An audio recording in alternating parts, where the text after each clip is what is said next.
Welcome to another episode of the brand called You, a podcast and podcast show that brings you leadership lessons, knowledge, experience, and wisdom from thousands of successful individuals from around the world. I am your host, Ashutosh Garg, and today I'm privileged to welcome a very, very unique and accomplished professional from Texas, USA, Meryl Evans. Meryl, welcome to the show. Thank you for having me, Ash. Thank you. Meryl is a speaker and an accessibility consultant. She's one of 12 people on LinkedIn top voices for disability advocacy, and she's an author. And all of you know I am very partial to authors, so we're going to speak about Meryl's book as well. So Meryl, let's start with your own incredible journey. Please share some of your lived experiences and how you have handled these. Howdy, y'all. I am Meryl. I am the youngest child of three, and I was born profoundly deaf. I grew up learning how to speak and lip read. Many people assume I know some English. I don't. It's either a good thing or a bad thing. It just is. It's what works for me. Correct. My career started with the federal government after 1990 when the American with Disabilities Act, or ADA, became law. The ADA made it possible for the relay service to be provided nationwide. The way it worked is that you had a teletypewriter or a TTY, or you may know it as a TDD. So it's like a keyboard with a small electronic screen and a printer. I called the relay operator and get them my phone number of the person I wanted to call, and then tell them what I want to say. And they would type the person's reply to me. Using the TTY was tedious at times, and sometimes people hung up on me thinking I was a telemarketer. So around 2000, I started doing a little writing on the side, and I never planned to go in business for myself because I knew it would be harder to bring in clients when you have a disability. Right. Yes. And then by 2005, I went to work for myself full time and transformed from writing to digital marketing. And all my clients were wonderful, and they were happy to work with me without phone calls. And I've been a full-time remote worker, and I put it off without phone calls or meetings. Then in 2018, I did that as a try making video. I was really sick. I know I have an accent, and it may not be accepted. People surprised me and loved the video, so I made not accept them. By 2019, an accessibility conference asked me to speak. During the conference, I discovered I enjoyed being with these people passionate about accessibility and inclusion. And I did that, and that's what I wanted to take my business and career next. A little in accessibility started following my LinkedIn post. Eventually, he contacted me about doing marketing for work for him. Long story short, I've been with him a few years now, and I do accessibility and inclusion client work. Also, someone who saw me speak at the conference invited me to speak at her event, and that led to many more speaking opportunities, including a TEDx talk I gave this year. Wonderful. Wonderful. So, I was reading about you, and it is so impressive what you are doing. Tell me, Meryl, what are some of the challenges deaf people face at work and in society? The challenges that deaf people face vary because we're not all the same. Correct. Not all deaf people relapse. Not all deaf people talk with their voices. Not all deaf people use sign language. but we all do have one thing in common. Mhm. We struggle to communicate with the world at large, Correct. whether it was in society or at work. That is why remote working works so well for me. I wasn't having to deal with face-to-face meetings and trying to keep up with the conversation. Mhm. I could follow well enough to catch point. However, the more people in a meeting, the harder it was to follow. Mm. The pandemic changed that as the fourth video platform to add automatic caption. Mm. Now I am in meetings all the time. It Mm. makes me feel more connected, informed, and included. Before caption video calls, being a self-employed remote worker was a lonely job. It worked for me as I didn't run into many communication barriers. Mm. That happened out in society. Going to a restaurant with friends or a party is so loud. The best way for me to listen is by reading up and wearing my cochlear implant, or as I like to call it, a bionic ear. Mhm. I cannot understand what people say if I close my eyes and Mm. rely on my bionic ear. Mm. My hearing device makes me a better lip reader. Mm. When it's noisy, it takes my ability to use, it takes away my ability to use my bionic ear. Mm. Fascinating.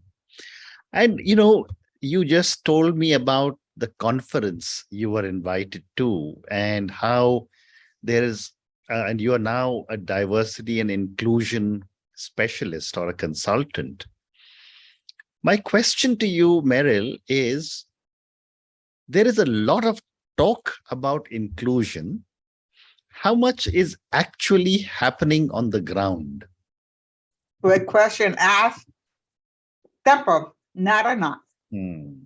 So many companies claim they are focused on diversity, equity, and inclusion. Correct. And yet they keep showing they're not thinking about people with disabilities Hmm. or accessibility. Hmm. Hmm. Well said. Well said. You also say companies are inviting disabled people to the party, but they are not including them. Help me understand this and please give an example. I've seen company content that talked about diversity, equity, and inclusion, and some list the underrepresented group. Hmm. Disabled people are not listed. People with disabilities have emailed me telling me they are not happy in their job because they don't have the support to be successful. So companies hire them to check a box and they don't supply them with the tools to do their job and seek opportunities within the company. And what should be done? Both an executive should become a champion who emphasizes people with disabilities and accessibility are part of DEI. It's very important to train a culture. It's very hard to train a culture without executive support.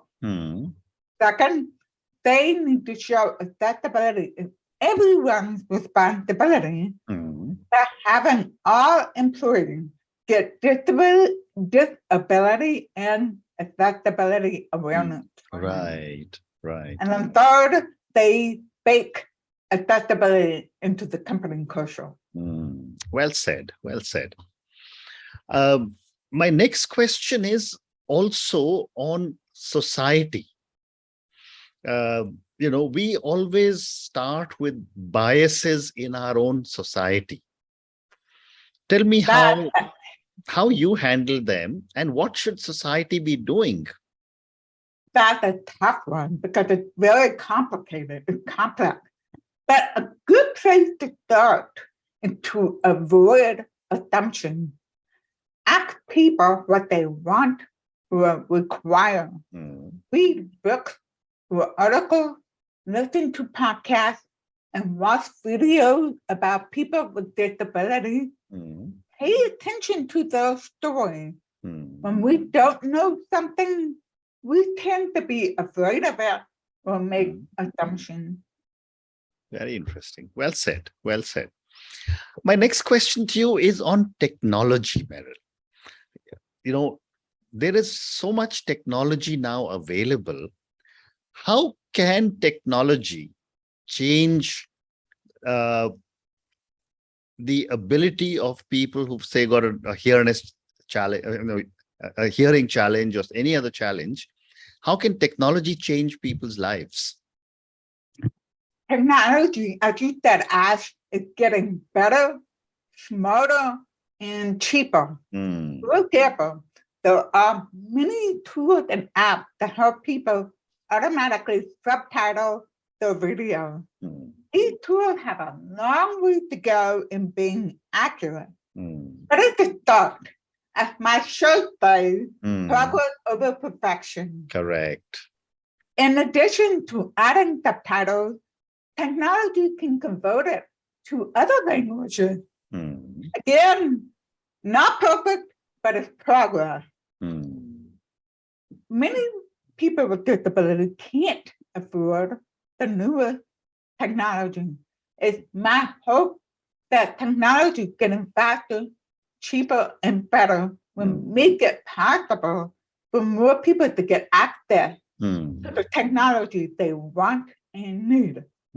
For one thing, the pandemic and technology have shown it's possible to work remotely. That opened the door to many people with disabilities who might not be able to work in an office.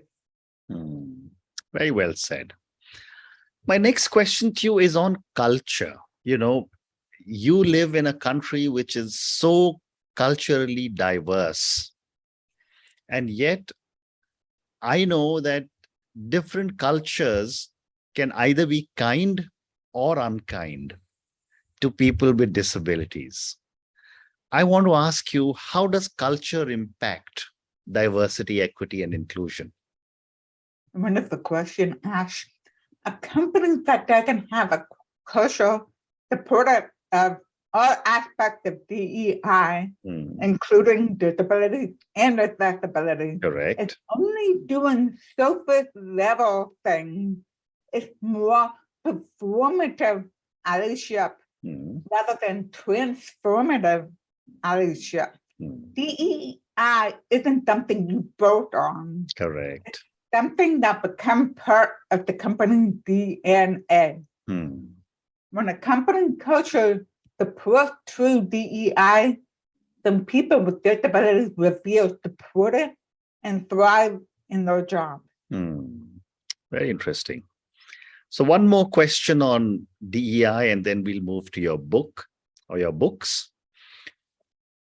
When you look at, and I'm from the boomers generation, but when you look at young leaders, the millennials, the Gen Zs, they have brought a breath of fresh air into the company, very different mindsets. How are you experiencing millennials and Gen Zs changing DEI? I love that. And you're absolutely right. They are a first breath of air. You know what I'm saying? Yeah. The millennials and Generation G are the most racially and ethnically diverse generation. Correct. And they expect their work environment to reflect that. They also care about social justice and doing the right thing. It's a requirement for them that the workplace is diverse and inclusive. They also want ethical leaders who are concerned about people and the planet, not just their personal character. They give me hope for the future of inclusion. It will take time as they join the workforce, as the some like my youngest are still in school and climb the rank and take leadership roles. Fantastic. Fantastic. Meryl, I'm now going to move to your avatar as an author. Tell me about your books. So I wrote a book, a how-to book for Outlook that's outdated now. I wrote that book in 3 weeks. As the publisher would not budge on the deadline. When I started writing it, my dad had a stroke. Okay. Somehow I finished the book on time, and my dad was able to hold the book in his hand before he passed away. Okay. And then I co-authored another book on web design standards.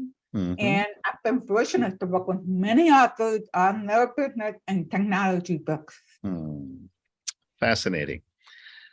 So I'm now going to ask you 2 or 3 questions about you personally. Meryl, what would you say are 3 milestones in your life or your career?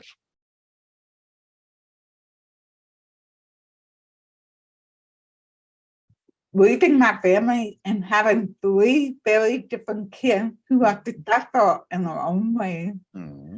Changing my career to be focused on advocacy for people with disability and accessibility. And then giving the TED Talk. Fantastic. Fantastic. And what are the core values you believe in? Integrity, service, and growth. As someone who is self-employed, I always aim to do the right thing at all times. I try to be as transparent as possible. I work to provide my clients with high-quality results, and I treat the budget as if it was my own. One client asked if I would caption a short video, and I told them it was better to go with a story because it was much cheaper. So, and growth is always key. I always want to be learning. Wonderful. My next question is, what does success mean to Meryl? Success means being able to work on something you feel passionate about. I've heard stories about how people made a lot of money, but they quit their job because they became bored. It wasn't their passion. I know that I would choose I enjoyed the work I do every day over a high salary for a job that bores me. Wonderful. And the converse of that is, who or what inspires you? Oh, gosh.